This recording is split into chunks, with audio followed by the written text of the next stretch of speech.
Assalamualaikum warahmatullahi wabarakatuh. Perkenalkan, nama saya Risandriani, NPM 211302074. Di sini saya akan menceritakan tentang sejarah kepramukaan di Indonesia. Peraturan yang timbul pada masa perintisan ini adalah ketetapan MPRS nomor 11 MPRS 1960 tanggal 3 Desember 1960 tentang Rencana Pembangunan Nasional Semesta Berencana. Dalam ketetapan ini dapat ditemukan pasal 330C yang menyatakan bahwa dasar pendidikan di bidang kepanduan adalah Pancasila.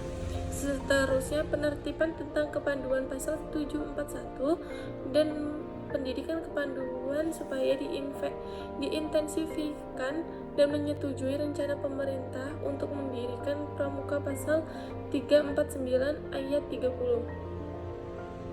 Kemudian kepanduan supaya dibebaskan dari sisa-sisa Lor B dan Powell lampiran C ayat 8. Ketetapan itu memberi kewajiban agar pemerintah melaksanakannya, karena itulah Presiden atau mandataris MPRS pada tanggal 9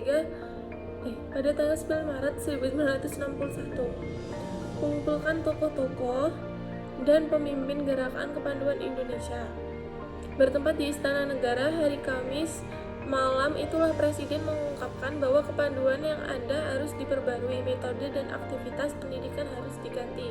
Seluruh organisasi kepanduan yang ada dilebur menjadi satu yang disebut pramuka. Presiden juga menunjuk panitia yang terdiri atas Sri Sultan Hamengkubuwono IX, Menteri P dan K, Prof. Prijo, Menteri Pertanian Dr. Aziz Soleh, dan Menteri Transmigrasi, Koperasi, dan Pembangunan Masyarakat Desa Ahmadi. Panitia ini tentulah perlu sesuatu pengesahan dan kemudian terbitlah keputusan Presiden Republik Indonesia nomor 112 tahun 1961 tanggal 5 April 1961 tentang panitia pembantu pelaksanaan pembentukan gerakan pramuka dengan susunan keanggotaan seperti yang disebut oleh Presiden pada tanggal 9 Maret 1961. Nah, ada perbedaan sebutan atau tugas panitia antara pidato Presiden dengan keputusan Presiden itu.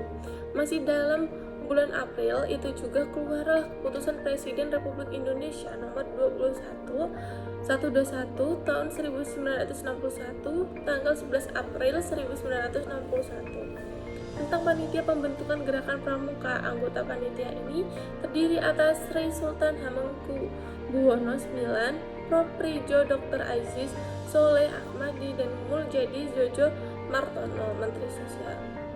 Panitia ini yang kemudian mengolah anggaran dasar gerakan pramuka.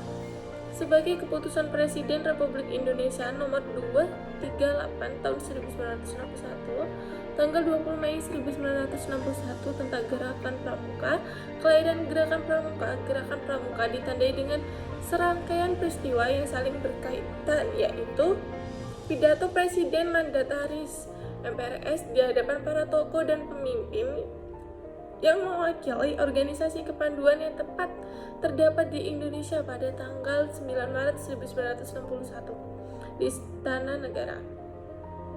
Peristiwa ini kemudian disebut sebagai Hari Tunas Gerakan Pramuka.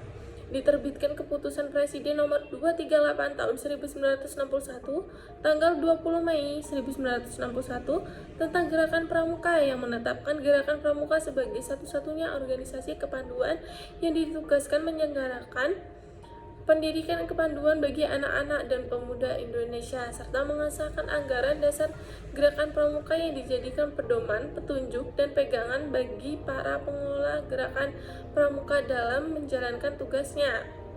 Tanggal 20 Mei adalah Hari Kebangkitan Nasional, namun bagi gerakan pramuka memiliki arti khusus dan merupakan tonggak sejarah untuk pendidikan lingkungan. Ketiga, peristiwa ini kemudian disebut sebagai Hari Permulaan Tahun Kerja. Pernyataan para wakil organisasi kepanduan di Indonesia yang dengan ikhlas meleburkan diri ke dalam organisasi gerakan pramuka dilakukan di Istana Olahraga Senayan pada tanggal 30 Juli 1961. Peristiwa ini kemudian disebut sebagai Hari Ikrar Gerakan Pramuka. Assalamualaikum warahmatullahi wabarakatuh.